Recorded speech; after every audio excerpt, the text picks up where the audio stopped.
The autumn rain drummed steadily against the tall windows of the Henderson family's suburban home in Portland, Oregon. 8-year-old Tommy sat at the breakfast table, his fingers methodically arranging his cereal pieces into perfect rows, separating the colors with the precision of a miniature scientist. The sound of the spoon clinking against the bowl created a rhythmic pattern that seemed to calm him. Margaret Henderson watched her son from across the kitchen, her coffee growing cold in her hands. 6 years. 6 long years since Tommy had spoken his last words. "Mama, look!" as he pointed excitedly at a butterfly in their backyard. That was before the diagnosis, before the countless therapy sessions, before their world had shifted into this new reality of silent mornings and unspoken needs. "Good morning, sweetheart," Margaret said softly, placing a gentle hand on Tommy's shoulder. He didn't look up, but she felt the slight tension in his muscles. Not rejection, just his way of processing the world around him. Dr. Collins had explained that Tommy's autism meant he experienced everything more intensely. Sounds, textures, emotions. Speaking had become too overwhelming, so he'd retreated into his own safe, silent world. David Henderson hurried into the kitchen, adjusting his tie and grabbing his travel mug. As a software engineer at Nike's headquarters, he often left early to beat the Portland traffic. He paused beside Tommy's chair, watching his son's careful arrangement of breakfast. "The pattern's getting more complex," David observed quietly to Margaret. "Look how he's organizing them by size now, not just color." Margaret nodded, finding comfort in these small observations. Tommy was brilliant. His teachers at the specialized school constantly marveled at his mathematical abilities and artistic talents. He communicated through drawings, gestures, and an intuitive understanding that often left adults amazed. But the silence was the hardest part. The doorbell rang, cutting through the morning routine. Margaret glanced at the clock, 7:30 a.m. sharp. Their previous cook, Mrs. Patterson, had been punctual to the minute for 3 years before her recent retirement. Finding someone new who understood Tommy's specific needs had been challenging. "That must be Rosa," Margaret said, smoothing her hair. "The agency sent her file yesterday. She has experience with special needs children." David kissed Margaret's forehead and ruffled Tommy's hair gently. Tommy continued his cereal organization, but Margaret noticed the slight tilt of his head. He was listening to the unfamiliar voice at the front door. Margaret opened the door to find a woman in her mid-40s with warm, dark eyes and graying hair pulled back in a neat bun. Rosa Mendoza stood on the porch with a worn leather bag slung over her shoulder and a genuine smile that immediately put Margaret at ease. "Mrs. Henderson? I'm Rosa. Thank you for this opportunity," she said, her slight Mexican accent adding a musical quality to her words. As Margaret led Rosa through the house, explaining Tommy's routines and dietary requirements, they entered the kitchen where Tommy remained at his breakfast table. Rosa stopped, taking in the scene. The carefully organized cereal, the boy's focused concentration, the loving but worried expressions of his parents. "This is Tommy," Margaret said softly. He doesn't speak. Hasn't for 6 years. But he's incredibly intelligent and creative. He just experiences the world differently." Rosa approached the table slowly, not trying to force eye contact. Instead, she observed Tommy's cereal pattern with genuine interest. "Fibonacci sequence," she murmured, more to herself than anyone else. "He's creating a mathematical pattern with his breakfast." David and Margaret exchanged surprised looks. Most people saw only a child playing with his food. Tommy's hands paused for just a moment, the first sign he'd noticed Rosa's presence. She sat down across from him, far enough away to not intrude on his space, and began humming softly. It was a gentle, wordless melody that seemed to float through the kitchen like morning sunlight. The rain outside softened to a gentle patter. Tommy's fingers, which had been methodically moving cereal pieces, grew still. For the first time that morning, he lifted his head slightly, though his eyes remained focused on his bowl. Rosa's humming continued, a simple tune that felt both familiar and new. Margaret felt tears prick her eyes as she watched her son's shoulders relax in a way she hadn't seen in months. "Where did you learn that song?" Margaret asked quietly. Rosa's humming faded to a gentle silence. "My grandmother used to sing it to me when I was scared or overwhelmed. She said music speaks to places that words can't reach." She looked at Tommy with understanding in her eyes. "Sometimes the most important conversations happen without any words at all." As David left for work and Margaret prepared for her job at the local library, Rosa began to learn the rhythms of the Henderson household. She respected Tommy's need for routine while observing the subtle ways he communicated his preferences and feelings. The morning passed quietly. Rosa prepared Tommy's lunch with the exact specifications Margaret had provided: sandwich cut diagonally, apple slices arranged in a fan, water in his special blue cup. But as she worked, she hummed different tunes. Some she remembered from her childhood, others she created in the moment. Tommy remained at the table, having moved from serial organization to drawing in his sketchbook. His pencil moved in fluid strokes, creating intricate geometric patterns that seemed to dance across the page. Rosa noticed that his drawing style changed with her humming. The lines became more flowing, less rigid. When it was time for Tommy's online learning session, Rosa helped him set up his computer in the study.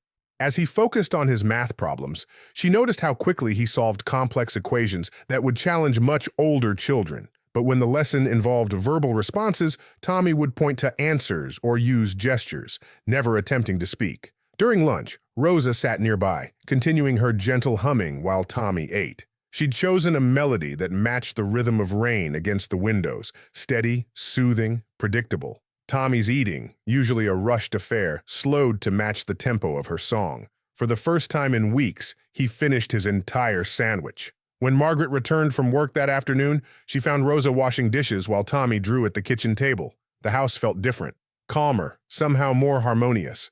"How was his day?" Margaret asked, hanging her coat on the hook by the door. "Peaceful," Rosa replied, drying her hands on a dish towel. "He's a remarkable child. The way his mind works, it's like watching a brilliant composer arrange music, except he's arranging the world around him to make sense." Tommy looked up from his drawing and, for a brief moment, made eye contact with his mother before returning to his artwork. It was fleeting, but Margaret's heart soared at this small connection. "He seemed to respond to your singing," Margaret said hopefully. Rosa nodded thoughtfully. "Music has a way of creating bridges. Sometimes those bridges lead to places we didn't know we could go."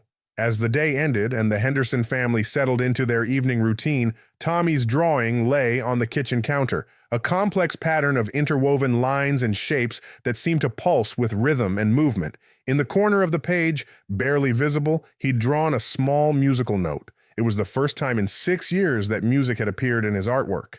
That night, as Margaret tucked Tommy into bed, she whispered the same words she'd said every night for 6 years. "I love you, sweetheart." "Sweet dreams." Tommy didn't respond, but as she turned off the light, she could swear she heard the faintest humming, so soft it might have been the wind, but with a melody that sounded remarkably like Rosa's lullaby from that morning. Outside, the Portland rain continued its gentle symphony, and in the Henderson house, for the first time in years, there was hope floating on the evening air like a promise waiting to be fulfilled. 3 weeks had passed since Rosa joined the Henderson family, and the house had developed new rhythms. Each morning, she arrived precisely at 7:30, hanging her worn leather bag on the hook by the kitchen door, and beginning her day with the same gentle humming that had become as much a part of Tommy's routine as his carefully organized breakfast. The November air carried the crisp scent of fallen leaves through Portland's tree-lined neighborhoods. Tommy had begun positioning his chair at the kitchen table so he could see Rosa as she prepared his meals, though he still avoided direct eye contact. His drawings had evolved too. The rigid geometric patterns now flowed with curves and spirals that seemed to echo the melodies Rosa hummed throughout the day. Margaret had started keeping a journal, documenting the small changes she noticed in her son. "Day 18, she wrote during her lunch break at the Powell's Books, where she worked as a children's librarian. "Tommy waited by the window this morning before Rosa arrived. He's never shown anticipation for anyone's arrival before, not even David's return from work." At home, Rosa was discovering that Tommy's world operated on a complex system of patterns and preferences that went far beyond his autism diagnosis. He preferred songs in minor keys during rainy days, and his appetite improved when meals were accompanied by rhythmic melodies.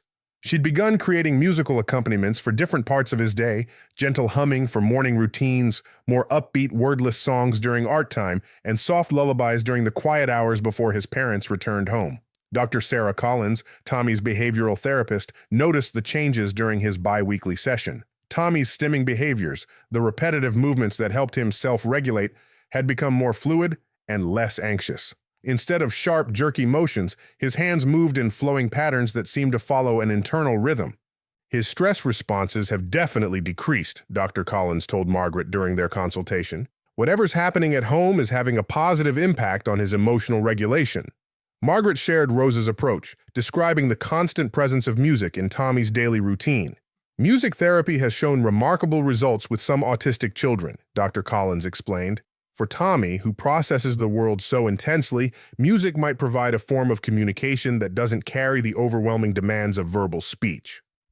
That afternoon, Rosa was preparing Tommy's after-school snack when she noticed him standing closer to the counter than usual. Typically, he maintained a careful distance from other people, needing his own space to feel secure. But today, he stood just an arm's length away, watching her slice apples with unusual focus. She began humming a melody she'd been composing in her mind all week, something that captured the feeling of Portland's autumn afternoons, with their mixture of golden light and gathering clouds. Tommy's head tilted slightly, a gesture Rosa had learned meant he was processing something important. To her surprise, Tommy reached out and gently touched the counter, his fingers moving in small patterns that seemed to match the rhythm of her humming. His movement was tentative but deliberate, as if he were trying to participate in the music through touch. Rosa's heart raced, but she kept her humming steady, not wanting to break whatever connection was forming. Tommy's fingers continued their rhythmic tapping, and for several minutes they created music together, her voice and his gentle percussion on the wooden countertop. When Margaret arrived home that evening, she found them in the living room. Tommy sat on his favorite cushion by the window, while Rosa organized his art supplies nearby, both of them surrounded by an atmosphere of peaceful companionship. "How was your day, sweetheart?" Margaret asked, settling into the chair beside Tommy's cushion. Tommy didn't respond verbally, but he reached for his sketchbook and showed her his latest drawing. The page was filled with musical staffs, not random scribbles, but carefully drawn lines with notes positioned at different intervals. He'd never shown interest in musical notation before. Rosa looked up from organizing crayons. "He drew that while I was humming this afternoon. I think he's trying to capture the melodies visually." Margaret stared at the drawing, recognizing the intelligence behind it. Tommy wasn't just creating patterns. He was translating one form of communication into another, building bridges between sound and sight. That weekend, David decided to research music therapy programs in Portland.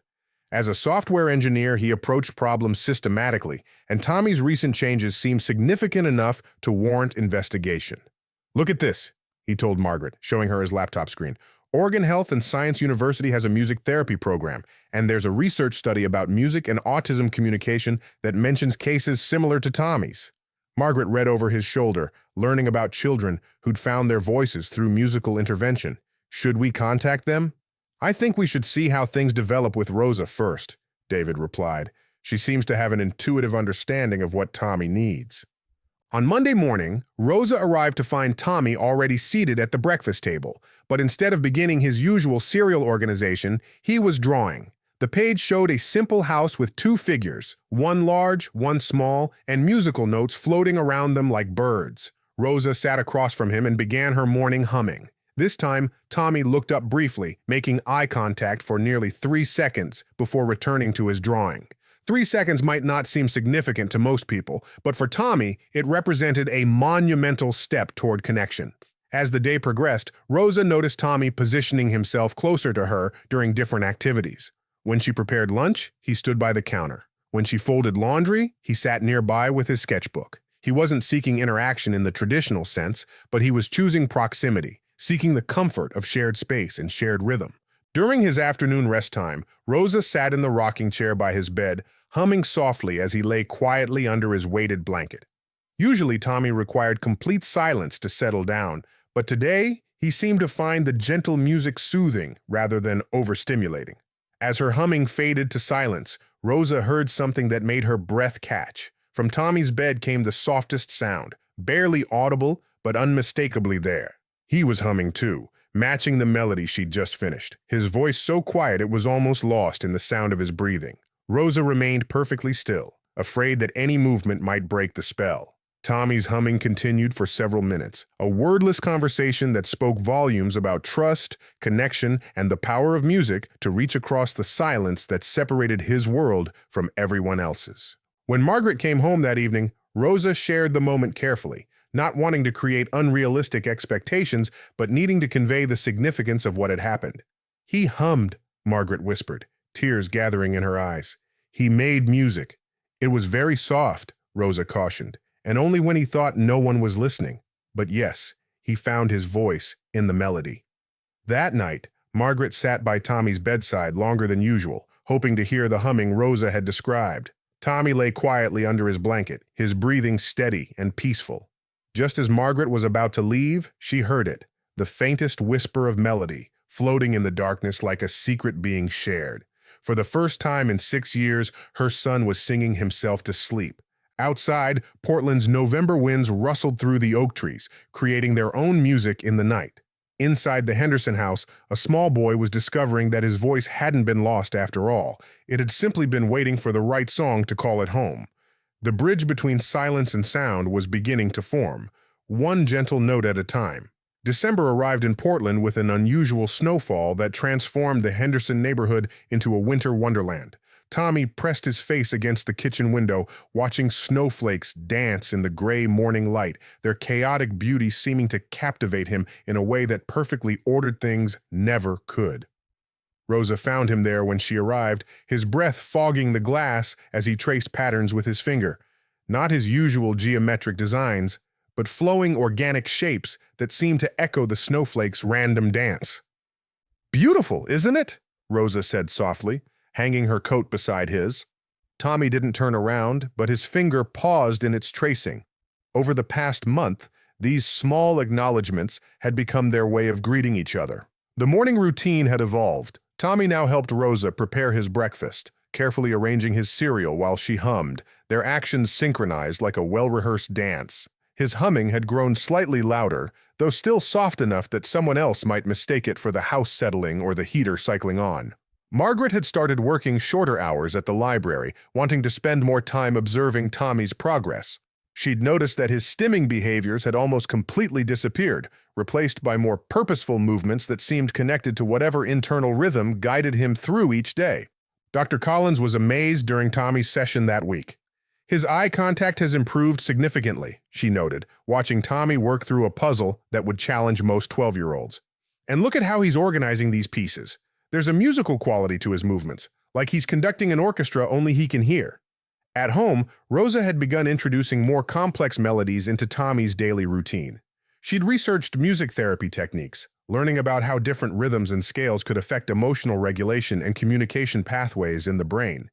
Tommy seemed particularly drawn to pentatonic scales, the 5-note patterns found in many folk songs and lullabies. One snowy afternoon, as Rosa prepared hot chocolate in the kitchen, Tommy approached the piano in the living room. The Hendersons had bought it years ago with hopes that music lessons might help their son, but Tommy had never shown interest. Now he stood beside the bench, his fingers hovering over the keys without touching them. Rosa heard his humming from the kitchen, a melody she'd been singing all week, one of her grandmother's favorites from Oaxaca. She quietly moved to where she could see him, watching as Tommy's fingers began to move in the air above the piano keys, as if playing an invisible instrument. His humming grew slightly louder, and Rosa realized he was harmonizing with himself, his voice carrying the main melody while his fingers moved to what might have been an accompaniment. The musical intelligence that had been hidden for so long was finally beginning to surface. When Margaret came home that evening, she found Rosa and Tommy in the living room, but something was different. Tommy sat on the piano bench, actually sat on it for the first time since they'd owned the instrument, while Rosa hummed nearby. His hands rested on the keys, not playing but touching them with the reverence of someone discovering a new language. "He's been exploring the piano," Rosa explained quietly. "Not playing exactly, but connecting with it." Margaret felt her throat tighten with emotion. Every small step forward felt monumental after 6 years of waiting. That weekend brought an unexpected visitor. Margaret's mother, Helen, arrived from Seattle for her monthly visit, carrying her usual bags of gifts and wearing her perpetual expression of well-meaning concern. Helen loved Tommy deeply, but she'd never quite accepted his diagnosis, always hoping for breakthrough moments that would somehow restore him to her idea of normal. "Has he said anything yet?" was always Helen's first question, asked with the kind of hope that made Margaret's heart ache. "Not words, Mom," Margaret replied, helping Helen with her bags, "but he's making incredible progress in other ways." Helen's disappointment was visible, though she tried to hide it. She'd been hoping that Rosa, like the therapists and specialists before her, might somehow unlock the speaking child she believed was trapped inside Tommy's silence. Rosa was in the kitchen when Helen arrived, humming while she prepared lunch. Tommy sat at his usual spot at the counter, drawing in his sketchbook, but today his drawing was different. Instead of patterns or musical notes, he was sketching Rosa's profile, capturing not just her physical features, but somehow the essence of her gentleness, the way music seemed to flow around her like an invisible presence. "Who's this?" Helen asked, looking over Tommy's shoulder at the drawing. Tommy's pencil paused. He looked up at his grandmother, then at the drawing, then back at Helen. For a moment, Margaret held her breath, sensing that something important was about to happen. Tommy's lips parted slightly. A sound emerged, not quite a word, but something with intention behind it. "Ro," he whispered, so quietly that Helen leaned closer to hear. "What did he say?" Helen asked, her voice filled with excitement. Tommy looked at his drawing again, then toward the kitchen where Rosa continued her gentle humming. His second attempt was clearer, though still barely above a whisper. "Rosa." The kitchen fell silent. Rosa's humming stopped as she turned toward them, her eyes wide with surprise and joy. Margaret pressed her hand to her mouth, tears spilling over. Even David, who'd been reading the newspaper, looked up in amazement. Tommy had spoken his first word in 6 years, and it was Rosa's name. "Rosa," he repeated, slightly louder this time, as if testing the sound of it. He pointed to his drawing, then toward the kitchen, making the connection clear. Rosa approached slowly, her own eyes bright with tears. "Yes, sweetheart, I'm Rosa." She sat beside him at the counter, close enough to be part of his world, but not so close as to overwhelm him. Tommy looked at her directly, the longest eye contact he'd made with anyone in years. "Rosa," he said again, this time with a small smile. Helen gasped, covering her mouth with both hands. After 6 years of silence, her grandson had chosen to speak, and he'd chosen to speak a person's name, not just any person, but the one who'd reached him through music and patience and unconditional acceptance. "Can you say Grandma?" Helen asked hopefully, but Tommy had already returned to his drawing, the moment of verbal connection complete for now. Margaret felt a complex mixture of joy and protectiveness. Tommy had spoken, but on his own terms, in his own time, and about something that mattered to him. This wasn't the dramatic breakthrough Helen had always imagined. It was something more precious and more real. That afternoon, Tommy's vocabulary expanded. As Rosa prepared his snack, he said apple when she held up the fruit. When she began humming his favorite melody, he said song. Each word was carefully considered, purposeful, chosen not because someone expected it, but because Tommy had something he wanted to communicate. Dr. Collins, when informed of the development, explained that this selective speech was common in autistic children who'd been nonverbal. "Tommy is showing us that his silence wasn't about inability," she told Margaret over the phone. "It was about finding the right conditions for communication. Rosa has created an environment where speaking feels safe and meaningful to him." By evening, Tommy had spoken perhaps a dozen words, all related to his immediate environment and the people he trusted most. He didn't engage in conversation, but he was beginning to use his voice as a tool for connection and expression. As Margaret tucked him into bed that night, Tommy looked up at her with clear, intelligent eyes. "Mama," he said softly, the first time he'd spoken her name since he was 2 years old. Margaret's tears came freely now. "Yes, baby. I'm Mama. I love you so much." Tommy smiled, that rare, beautiful smile that lit up his entire face. Then, as he settled under his weighted blanket, he began to hum, Rosa's lullaby from that very first day, but now accompanied by his own gentle words. Rosa. Mama. Song. Outside, Portland's December snow continued to fall, each flake unique and perfect in its own way, just like the small boy who was finally ready to let his voice join the world's symphony. The bridge between silence and speech was no longer just a hope. It was becoming a reality, one carefully chosen word at a time. In the kitchen, Rosa cleaned the dinner dishes and hummed softly to herself, knowing that tomorrow would bring new songs, new words, and new ways for Tommy to share his remarkable inner world with those who loved him enough to listen. Spring arrived early in Portland, bringing with it a sense of renewal that seemed to mirror the transformation happening within the Henderson household. Tommy, now 9 years old, had been speaking in short phrases for 3 months, his vocabulary growing steadily, but purposefully. He didn't chatter like other children his age, but when he spoke, his words carried weight and intention. "Rosa, music today?" became his morning greeting, spoken with the careful pronunciation of someone who valued each sound he made. His voice had a unique quality, soft and musical, as if shaped by all the melodies he'd absorbed during his years of listening. Margaret had returned to full-time work at the library, but with a heart much lighter than it had been in years. Tommy's progress wasn't just about speaking. His entire relationship with the world seemed to be shifting. He'd begun making eye contact more frequently, seeking physical comfort when overwhelmed, and even showing interest in playing with other children during their neighborhood walks. Rosa had become more than just Tommy's caregiver. She'd become his translator, his guide into a world of communication he'd thought was closed to him forever. She understood that his autism meant he would always experience life differently, but now those differences felt like variations in a beautiful symphony rather than barriers to connection. Dr. Collins had documented remarkable changes in Tommy's development reports.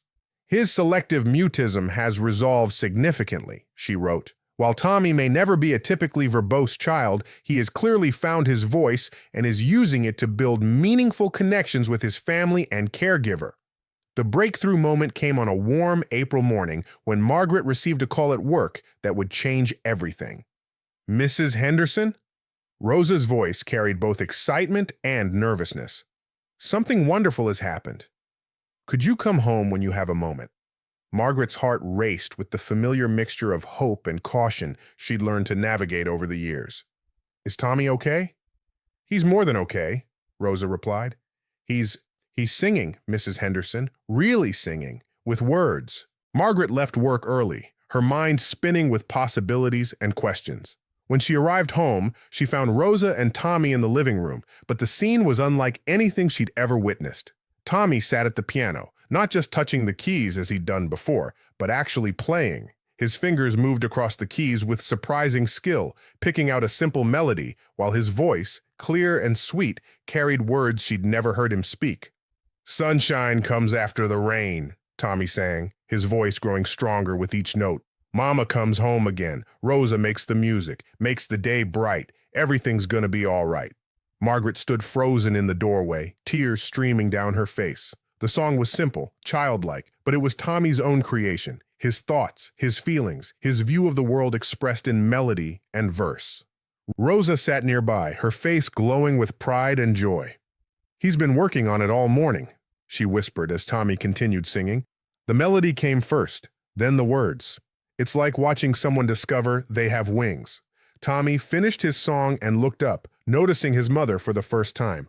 "Mama, I made music," he said, his excitement evident in his voice and the way his hands fluttered, a happy stim he'd developed to express joy. "It's beautiful, sweetheart," Margaret managed, crossing the room to sit beside him on the piano bench.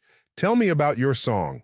Tommy's explanation came in his characteristic careful phrases: morning song, happy song, for Rosa and Mama and Daddy. Music makes words easier. Over the following weeks, Tommy's musical expression exploded into a full range of communication. He composed simple songs about his daily experiences, his feelings, and his observations about the world around him.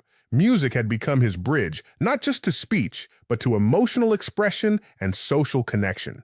David began recording Tommy's songs on his phone, creating a collection of musical moments that captured his son's emerging voice. Some songs were about the weather, others about favorite foods or the cats in their neighborhood. One memorable composition was entirely about the different sounds the house made. The refrigerator's hum, the creaking of stairs, the whoosh of the heater, all woven together into a symphony of home. When Margaret's mother Helen visited in May, she was amazed by the change in her grandson. Tommy not only greeted her by name, but sang her a welcome song he'd composed specifically for her visit. The little boy who'd once seemed trapped in silence was now creating bridges of communication that reached everyone around him. "I never imagined," Helen said to Margaret, watching Tommy play piano while Rosa prepared lunch. "I always thought if he could just speak normally." "But this is normal," Margaret replied. "Normal for Tommy. He's finding his own way to connect with us, and it's more beautiful than anything I could have imagined." The most significant moment came during Tommy's first school performance. His special education teacher, Mrs. Rodriguez, had suggested that Tommy might like to share one of his songs with his classmates. Margaret had been hesitant. Tommy had never performed for anyone outside their family, but Rosa encouraged them to let him decide. "Music is Tommy's gift," Rosa had said. "Maybe it's time to share that gift with others." On the day of the performance, the school's music room filled with parents, teachers, and students. Tommy sat at the small keyboard, wearing his favorite blue shirt and the serious expression he got when concentrating on something important. "This is my song for friends," he announced to the room, his voice clear and confident. "It's about different kinds of people making beautiful music together." What followed was perhaps the most moving 4 minutes in the history of Lincoln Elementary's special education program. Tommy's song spoke about children who learned differently, who saw the world through unique lenses, and who each contributed their own special note to life's symphony. The melody was simple enough for other children to hum along, and the words carried a message of acceptance and celebration of differences. When Tommy finished, the room erupted in applause. But more importantly, Margaret saw children approaching her son afterward, drawn by his music and his message. For the first time in his life, Tommy was surrounded by peers who saw him not as different or difficult, but as someone with something beautiful to share. Rosa stood at the back of the room, tears of pride streaming down her face. She thought of her grandmother, who'd taught her that music could reach places words couldn't touch. Tommy had proven that sometimes the most important songs come from the most unexpected voices. That evening, as the Henderson family celebrated Tommy's successful performance, he made an announcement that surprised everyone. "I want to help other kids like me, kids who have trouble with words. Music can help them too." Dr. Collins, when told about Tommy's desire to help other children, suggested that Tommy might benefit from participating in group music therapy sessions. "He could be an inspiration to other children who are struggling to find their voices," she explained. "Sometimes peer modeling is the most powerful therapy of all." 3 months later, Tommy began attending weekly group sessions at the Oregon Health and Science University's music therapy clinic. Rosa accompanied him to the first few sessions, but soon Tommy was confident enough to participate on his own. He became known as the boy who helped others find their songs, teaching younger children that communication could take many forms. The transformation wasn't just in Tommy, it rippled through the entire Henderson family. Margaret began volunteering with autism support groups, sharing their story and Rosa's approach with other families. David started a blog documenting Tommy's musical journey, which became a resource for parents of non-speaking autistic children worldwide. On a warm September evening, almost exactly 1 year after Rosa first walked into their lives, the Henderson family gathered in their living room for their weekly family music time. Tommy sat at the piano, Rosa in her favorite chair with a guitar she'd recently started bringing, and Margaret and David on the sofa with songbooks Tommy had filled with his compositions. "What should we sing tonight?" Rosa asked, strumming a gentle chord. Tommy considered the question with his characteristic thoughtfulness. "The first song," he said finally. "The one you hummed that first day? The one that brought my voice home?" Rosa smiled, recognizing the melody that had started everything. As she began to hum the simple tune her grandmother had taught her, Tommy joined in with words he'd added over the months. Sometimes voices hide inside, waiting for the right song to guide them home. Music builds a bridge of sound where lost words can be found and no one has to be alone. Margaret and David joined their voices to the harmony, creating a family song that celebrated not just Tommy's journey from silence to speech, but their collective journey toward understanding, acceptance, and unconditional love. Outside, Portland's autumn evening settled over their neighborhood, but inside the Henderson house, music filled every room. The little boy who hadn't spoken for 6 years had found more than his voice. He'd discovered that his unique way of seeing and experiencing the world wasn't a limitation to overcome, but a gift to be shared. As the song ended and the family prepared for bedtime routines, Tommy made one final announcement that perfectly captured the transformation of their lives. "Rosa, thank you for teaching me that silence isn't empty. It's just waiting for the right music to fill it up." Rosa reached over and gently squeezed his hand. "Thank you, Tommy, for teaching me that the most beautiful songs come from the heart, not from the voice." In the quiet that followed, filled with love and contentment, The Henderson family understood that their story wasn't about fixing what was broken or making Tommy normal. It was about discovering that love, patience, and music could create connections that transcended words, building bridges strong enough to carry them all toward a future filled with harmony, understanding, and endless possibilities for growth. The little boy who had been silent for 6 years had not only found his voice, he had taught an entire family to listen with their hearts, to communicate with compassion, and to celebrate the beautiful music that emerges when people are loved exactly as they are.